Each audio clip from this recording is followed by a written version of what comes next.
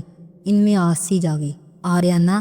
اب وہ آریانہ ملی نہیں پوچھتی تھی، صرف ایک نام کافی ہوتا اور سارے سوال اسی میں شامل ہوتے۔ وہ ہر دفعہ نفی میں سر ہلاتا تھا، آج نہیں ہلایا۔ اس کے سامنے جا کر بیٹھا اور اس کے ہاتھ تھامے جو ٹھنڈے پڑ رہے تھے۔ اسرا، جو میں کہہ رہا ہوں اسے غور سے سنو۔ ہو سکتا ہے وہ ہمیں کبھی نہ ملے دوبارہ، مگر اس کا یہ مطلب نہیں ہے کہ وہ نہیں ہے۔ وہ ہے، کہیں نہ کہیں ہے۔ اسے دیکھتے ہوئے وہ نرمی سے سمجھا رہا تھا۔ اسرا کی آنکھیں بھیگنے لگیں۔ اب ہمیں صبر کرنا ہے، اپنے باقی دونوں بچوں کو سنبھالنا ہے۔ 1 گھنٹے بعد رپورٹرز ہمارے گھر کے دروازے پہ موجود ہوں گے۔ ہم دونوں کو ساتھ باہر نکلنا ہے اور بڑے صبر اور حوصلے سے دنیا کو بتانا ہے کہ ہم اپنی بچی کے لیے پر امید ہیں۔ وہ کبھی نہ کبھی ہمیں مل جائے گی، مگر اس وقت ہمیں ان فوجیوں کے درد کو سمجھنا ہے جو ان جرپوں میں شہید ہو رہے ہیں۔ اسرا ایک لفظ پہ چونک گئی۔ کیا وہ ہمیں مل جائے گی فاتح؟ ہو سکتا ہے وہ ہمیں کبھی نہ ملے، لیکن مجھے یقین ہے وہ کسی اور کو مل جائے گی۔ کسی نے اسے سنبھال لیا ہوگا اور وہ وہاں خوش رہے گی۔ وہ کچھ اور کہہ رہا تھا مگر اسرا کو اس بات نے نئی امید دی تھی۔ اس نے آہستہ سے آنکھیں صاف کی۔ وہ زندہ ہے، مجھے یقین ہے، وہ ہمیں مل جائے گی۔ اس نے کہتے ہوئے ٹرے اپنے قریب کی تو آنکھیں پھر سے اگل پڑیں۔ وہ خاموشی سے اسے دیکھتا رہا۔ وہ جانتا تھا وہ اسرا کو وہ سب نہیں بتا سکتا جو اس نے دیکھا تھا۔ وہ سچ میں جھوٹ کی آمیزش نہیں کر سکتا تھا اور اسرا سچ سننے کی تاب نہیں رکھتی تھی۔ اس وقت خوان فاتح کو سچ چھپا دینا ہی بہتر لگا تھا۔ اسے لگا تھا یہ جھوٹ نہیں ہوتا، مگر یہ کچھ تو ہوتا ہے نا۔ جاگ میں ابھرتے ڈوبتے مناظر تیزی سے تبدیل ہو رہے تھے۔ فاتح چٹان پہ کھڑا لہروں کو پتھروں سے سر پٹکتے دیکھتا رہا۔ اس کی مسکراہٹ کی سوگواریت ہنوز قائم تھی۔ اگلا منظر جو پانی کی سطح پہ چمکنے لگا وہ اس کے بیڈ روم کا تھا۔ وہ سنگار میز کے شیشے کے سامنے کھڑا تھا، باہر سے اشر آواز دے رہا تھا۔ ابنگ رپورٹرز پہنچ چکے ہیں۔ وہ آئینے کے سامنے کھڑا تھا، بلیک پینٹ پہ سفید شرٹ پہنے ہوئے جس کے کالرز کھڑے اور کف کھلے تھے۔ آ رہا ہوں، اس نے جواباً کہا تو اشر دروازے سے ہٹ گیا۔ فاتح نے کف کے بٹن بند کرنے شروع کیے۔ پہاڑی کے دامن میں سرخ مایا میں بھیگی لاش نظروں کے سامنے گھومنے لگی۔ اس نے دوسرے کف کا بٹن کاج میں ڈالا۔ وہ 2 زانوں بیٹھے جھک کے اس کا سفید چہرہ چوم رہا تھا، آنکھوں سے آنسو بہہ رہے تھے۔ فاتح نے خوش آنکھوں سے آئینے میں اپنا عکس دیکھتے شرٹ کا نچلا بٹن بند کیا۔ وہ ہاتھوں سے ناخنوں سے زمین کھود رہا تھا، آنسو برابر مٹی پہ گر رہے تھے۔ 2 3 اس نے اوپری بٹن بند کیا اور ٹائی اٹھائی۔ وہ گٹھری کو گڈھے کے اندر لٹا رہا تھا، پھر مٹی میں آٹی آستین سے گیلی آنکھیں پونچھی۔ ٹائی کی گرہ باندھتے ہوئے وہ آئینے میں نظر آتی اپنی آنکھوں کو دیکھ رہا تھا۔ وہ سینے پہ بازو باندھے قبر کے سرہانے کھڑا نماز پڑھ رہا تھا۔ اس نے کوٹ پہنا، شکنیں برابر کیں اور پرفیوم اٹھایا۔ وہ مٹی کی ڈیڑی کے ساتھ اکڑوں بیٹھا تھا، ویران، خاموش۔ اب آنکھیں خشک تھیں، اب صرف دنیا میں خاموشی تھی۔ پرفیوم چھڑکا، برش سے بال درست کیے اور ایک آخری نظر خود پہ ڈالی۔ چہرہ خاموش تھا اور آنکھوں سے جیسے کچھ چلا گیا تھا، کچھ ایسا جو اب کبھی لوٹ کے نہیں آنا تھا۔ کچھ دیر بعد وہ گھر کے دروازے کے باہر کھڑا تھا، اسرا اس کے ساتھ تھی۔ پسٹول سر پہ لیے، اس کی آنکھیں خشک مگر ویران تھیں۔ مائک اور کیمرے ان کے سامنے تھے اور وان فاتح تیز دھوپ کے باعث آنکھوں کی پتلیاں ذرا سکوڑے کہہ رہا تھا، دنیا میں ہر مسئلہ اللہ کی طرف سے ہمارا امتحان ہوتا ہے اور اللہ شاہد ہے ہم اس امتحان میں ناکام نہیں ہوئے۔ وہ سبز پہاڑوں کے دامن میں پتھروں سے ڈکی قبر کے سرہانے اکڑوں بیٹھا تھا، گیلی آنکھیں دور آسمان کو دیکھ رہی تھی۔ ہماری بیٹی 5 دن پہلے کیبل کار اسپورٹ پہ ہم سے بچھڑ گئی۔ پولیس تاحال اس کو ڈھونڈ نہیں سکی، لیکن ہم سب جانتے ہیں کہ یہ کس کا کام ہے۔ صحافیوں نے ایک دم سوالوں کی بوچھار کی مگر اس نے ہاتھ اٹھا کے انہیں خاموش کرایا۔ وہ ابھی تک مٹی اور پتھروں کی ڈیری کے کنارے بیٹھا تھا، ارد گرد پہاڑ تنہا اور خاموش کھڑے تھے۔ میں اپنی بیٹی کے اوپر سیاست کروں گا، نہ کسی کو کرنے دوں گا۔ ہو سکتا ہے وہ ہمیں مل جائے، ہو سکتا ہے وہ ہمیں کبھی نہ ملے، لیکن اس وقت ہمارا ملک ایک مشکل دور سے گزر رہا ہے۔ اس نے آہستہ سے قبر کے پتھروں کو چھوا، ان پہ نرمی سے ہاتھ پھیرا۔ اس وقت سارے ایوان کو اکٹھا ہونے کی ضرورت ہے، یہ لڑائیوں کا وقت نہیں ہے۔ اگر ہم نے ان کمیونسٹ انتہا پسندوں کو شکست دینی ہے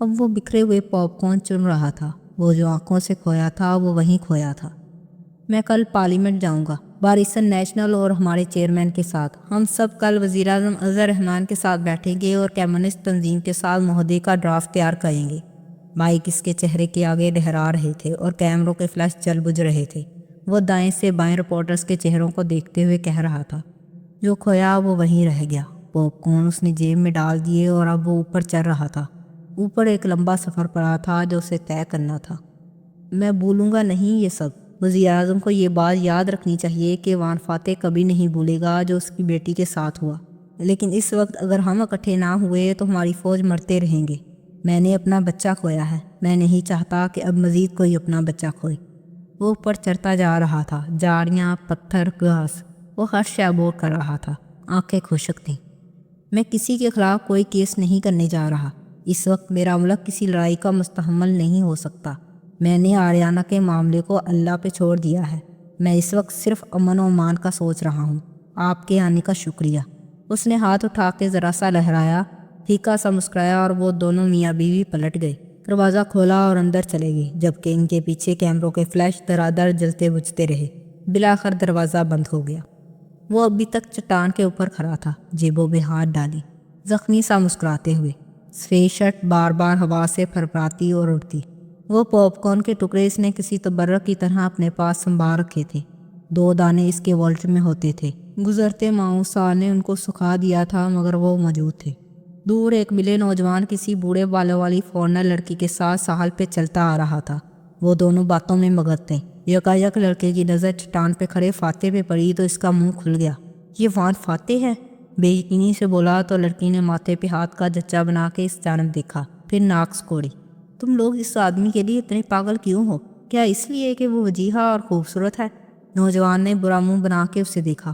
وہ ایک اچھا اور ایماندار سیاستدان ہے۔ ہمارے ملک میں اس طرح کے بہت سے سیاستدان ہوتے ہیں جو اتنے ہی نیچرل اور ایماندار ہوتے ہیں۔ اس آدمی میں ایسا کیا ہے جو تم لوگ اس سے اتنی محبت کرتے ہو؟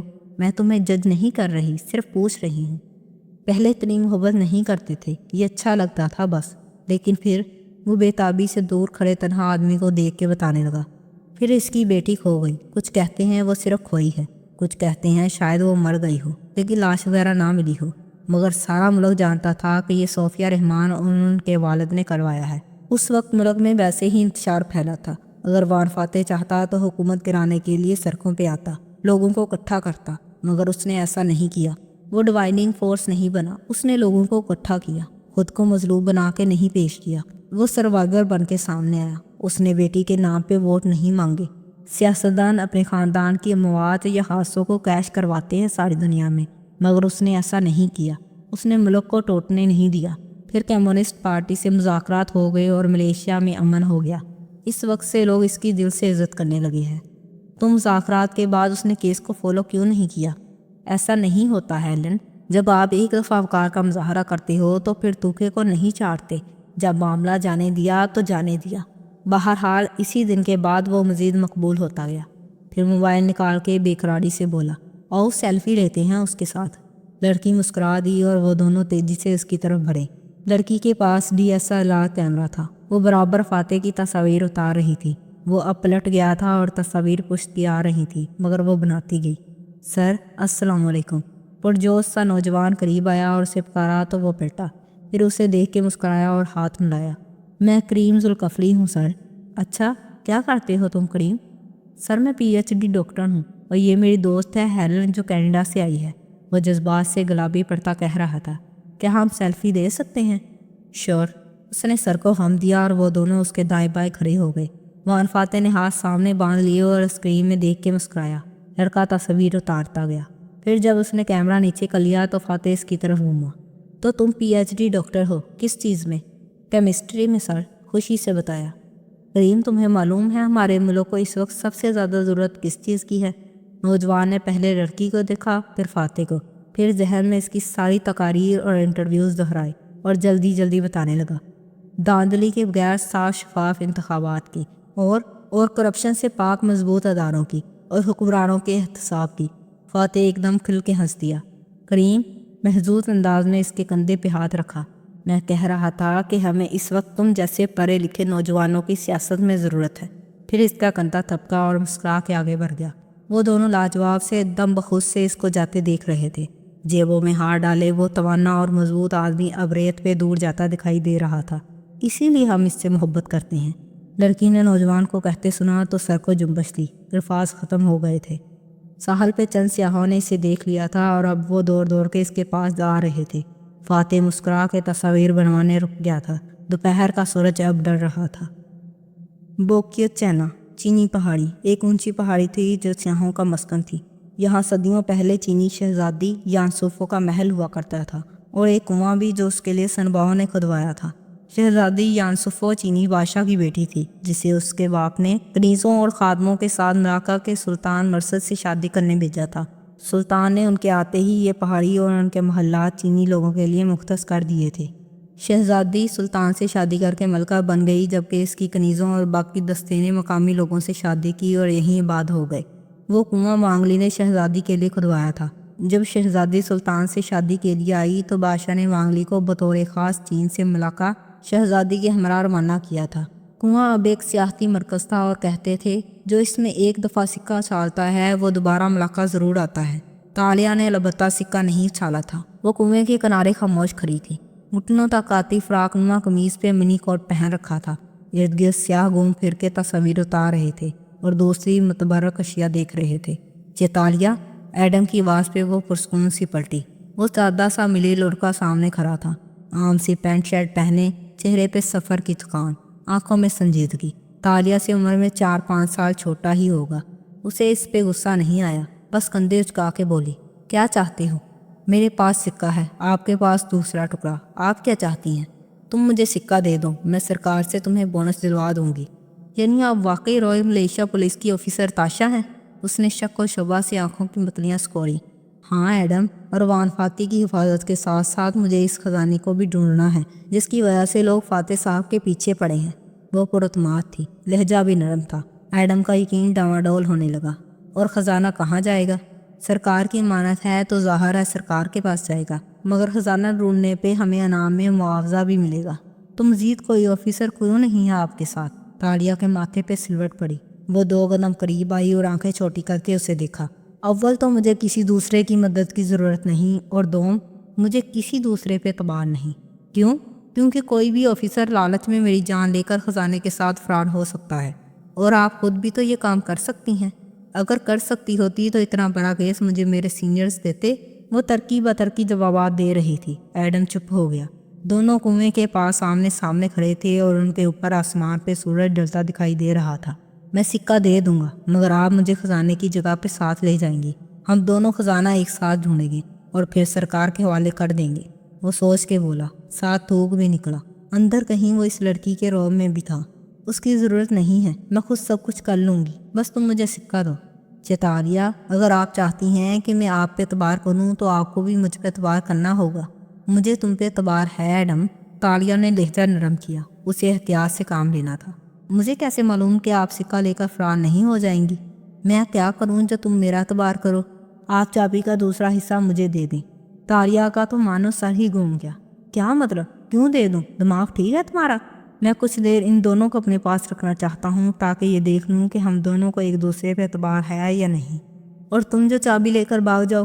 چیتالیہ، میں سچا انسان ہوں، دھوکہ نہیں دوں گا آپ کو، لیکن اگر آپ مجھے چابی نہیں دے سکتی تو میں کیسے یقین کروں کہ خزانے کا انعام مجھے دیں گی؟ اس بات پہ وہ چپ ہو گئی۔ میں ابھی اس سکے کے ساتھ تھانے جا رہا ہوں، لیکن اگر آپ مجھے چابی کا دوسرا حصہ تھما دیں تو میں کسی اور کے پاس نہیں جاؤں گا، آپ ہی اگلی کال کا انتظار کروں گا۔ ہم اکٹھے خزانہ ڈھونڈنے جائیں گے۔ اگر تم کسی تھانے گئے تو میرا پروجیکٹ فیل ہو جائے گا، بہت سے لوگ انوالوڈ ہو جائیں گے، اوپر والے مجھ سے خفا ہوں گے۔ جاب کے بھی کچھ پروٹوکولز ہوتے ہیں ایڈم۔ وہ چڑ گئی۔ کیا چیز تھا یہ لڑکا؟ اسے گھمائے جا رہا تھا۔ میں کسی کو نہیں بتاؤں گا کہ چابی آپ نے مجھے دے دی تھی، مگر میرا اعتبار کمانے کے لیے آپ کو یہ کرنا ہوگا، ورنہ سکہ میں نہیں دوں گا۔ وہ خاموشی سے اسے دیکھے گئی۔ وہ سکہ چرا نہیں سکتی تھی، زبردستی چھین بھی نہیں سکتی تھی۔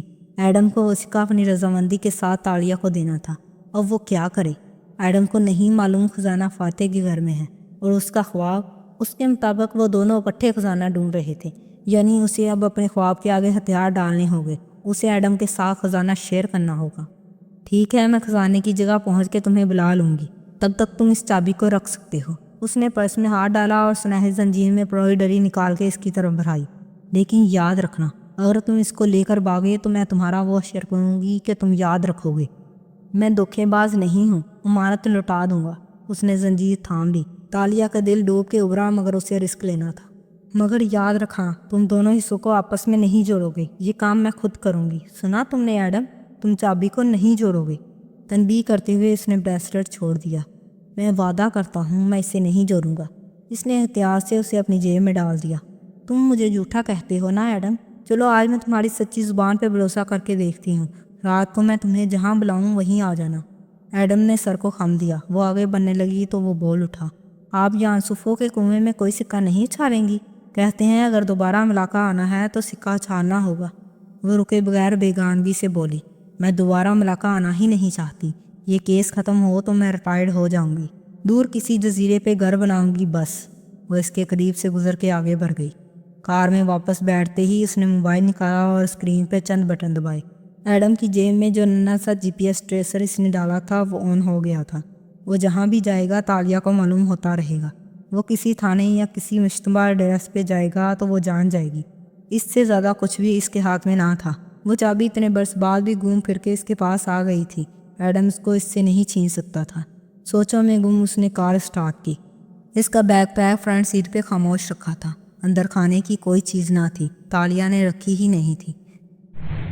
تو بس آج کے لیے اتنا ہی۔ اسٹوری کیسی لگ رہی ہے کمنٹ میں لازمی بتائیے گا۔ اگر ویڈیو اچھی لگے تو لائک کیجیے گا، چینل کو سبسکرائب کریں اور بیل آئیکن کے بٹن کو بھی دبا دیں تاکہ ہر نئی آنے والی ویڈیو کا نوٹیفیکیشن آپ کو مل جائے۔ تو ملتے ہیں بہت جلد نیکسٹ پارٹ کے ساتھ، تب تک کے لیے اللہ حافظ۔